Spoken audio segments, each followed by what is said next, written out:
صدر ڈاکٹر عارف علوی کی جانب سے آرمی ایکٹ ترمیمی بل اور آفیشل سیکرٹ ایکٹ ترمیمی بل پر دستخط نہ کرنے کے حوالے سے پیدا ہونے والے تنازع میں ایک اور موڑ آ گیا۔ صدر عارف علوی نے مبینہ غفلت برتنے پر اپنے سیکرٹری وقار احمد کی تبدیلی کے لیے وزیر اعظم کے پرنسپل سیکرٹری کے نام خط لکھ دیا تھا۔ اس کے جواب میں اب سیکرٹری وقار احمد کا صدر مملکت کے نام خط منظر عام پر آ گیا ہے، جس میں انہوں نے لکھا ہے کہ مذکورہ بلوں سے متعلق میری جانب سے کوئی غفلت نہیں برتی گئی۔ میری تبدیلی سے صدر مملکت نے یہ تاثر پیدا کرنے کی کوشش کی ہے کہ مذکورہ معاملے میں میری جانب سے کوتاہی برتی گئی۔ میری تبدیلی سے متعلق صدر مملکت کا حکم انصاف پر مبنی نہیں، صدر اپنا حکم واپس لیں۔ سینئر صحافی انصار عباسی کی ایک رپورٹ کے مطابق صدر عارف علوی اپنے سیکرٹری کی جانب سے ترمیم شدہ ایکٹ اور سرکاری سیکرٹ ایکٹ بارے اپنا موقف جھوٹا قرار دیے جانے کے بعد مشکل کا شکار ہیں، کیونکہ سیکرٹری نے کہا ہے کہ اس کے پاس اپنی معصومیت ثابت کرنے کے تمام ثبوت ہیں۔ صدر علوی کی جانب سے دو بل واپس نہ بھجوانے کی وجہ سے وقار احمد کو ہٹانے کے لیے لکھے جانے والے خط کے بعد ایک خفیہ خط میں سیکرٹری وقار احمد نے صدر مملکت کے لیے پشیمانی کا سامان کر دیا ہے۔ جہاں ایک طرف صدر علوی نے کہا ہے کہ انہوں نے سیکرٹری سے کہا تھا کہ وہ بل واپس کرے، جس کے جواب میں سیکرٹری وقار نے نہ صرف صدر کے بیان کو مسترد کیا بلکہ اصرار کیا کہ بل ابھی بھی صدر کے دفتر میں موجود ہے۔ انہوں نے کہا کہ صدر نے نہ بل کو منظور کیا اور نہ ہی اس پارلیمنٹ کے پاس دوبارہ غور کے لیے بھیجنے کی ہدایت کی۔ سیکرٹری نے کہا کہ وہ انکوائری کا سامنا کرنے کے لیے تیار ہیں، کسی بھی ایجنسی یا اعلیٰ عدالت کے سامنے پیش ہو کر دستاویزی شواہد کی روشنی میں اپنا موقف ثابت کرنے کے لیے تیار ہیں۔ انصار عباسی کے مطابق سیکرٹری کا خط سامنے آنے کے بعد یہ بات تو واضح ہے کہ دونوں میں سے کوئی ایک تو جھوٹ بول رہا ہے۔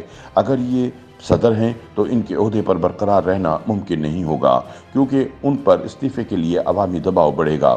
اگر یہ سیکرٹری ہے تو اسے انضباطی کارروائی کا سامنا کرنا پڑے گا، جس کے نتیجے میں اسے سروس سے نکالا جا سکتا ہے۔ خیال رہے کہ اتوار کو صدر نے ایک ٹویٹ کیا جس میں انہوں نے کہا کہ اللہ میرا گواہ ہے، میں نے آفیشل سیکرٹ ترمیمی بل 2023 اور پاکستان آرمی ترمیمی بل پر دستخط نہیں کیے، کیونکہ میں نے ان قوانین سے اختلاف کیا تھا۔ میں نے اپنے اسٹاف سے کہا تھا کہ ان بلوں کو وقت کے اندر غیر دستخط شدہ لوٹائیں تاکہ یہ غیر مؤثر ہو جائیں۔ میں نے ان سے کئی مرتبہ اس کی تصدیق بھی کی کہ آیا یہ واپس کر دیا گیا ہے یا نہیں، اور مجھے یقین دلایا گیا کہ یہ واپس کر دیا گیا ہے۔ تاہم مجھے اب پتہ چلا ہے کہ میرے اسٹاف نے میری خواہش اور میرے حکم کو رد کیا۔ اللہ سب جانتا ہے، وہ انشاءاللہ معاف کرے گا، لیکن میں ان سے معافی مانگتا ہوں جو ان سے متاثر ہوں گے۔ صدر کے مندرجہ بالا بیان نے سنگین آئینی اور سیاسی تنازع پیدا کر دیا۔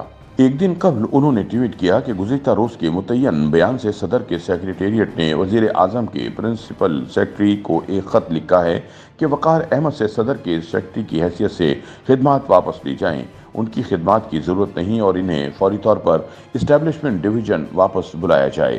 تاہم بعد ازاں 21 اگست کی شام کو وقار احمد نے ایک خفیہ خط صدر کو تحریر کیا جو منظر عام پر آ گیا، جس میں سیکرٹری نے نہ صرف وقت اور ٹائم کے ساتھ ان بلوں کی تفصیلات دیں کہ یہ کب ایوان صدر میں پہنچے اور کب صدر کو پیش کیے گئے، انہوں نے صدر کے موقف کو مسترد کرتے ہوئے اصرار کیا کہ بل کی نہ تو صدر نے منظوری دی، نہ اس حوالے سے انہوں نے کوئی تحریری ہدایت دی کہ اسے پارلیمنٹ کو دوبارہ غور کے لیے بھجوایا جائے۔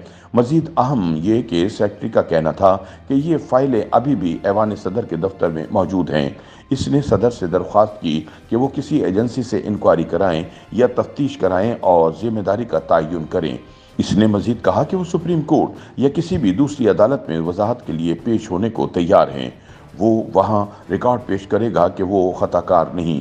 ماضی میں جب بھی ڈاکٹر علوی نے بل واپس کیے، انہوں نے اپنے دستخط کے ساتھ اسے واپس کیا، تاہم اب انہوں نے اس امر کی کوئی وضاحت نہیں کی۔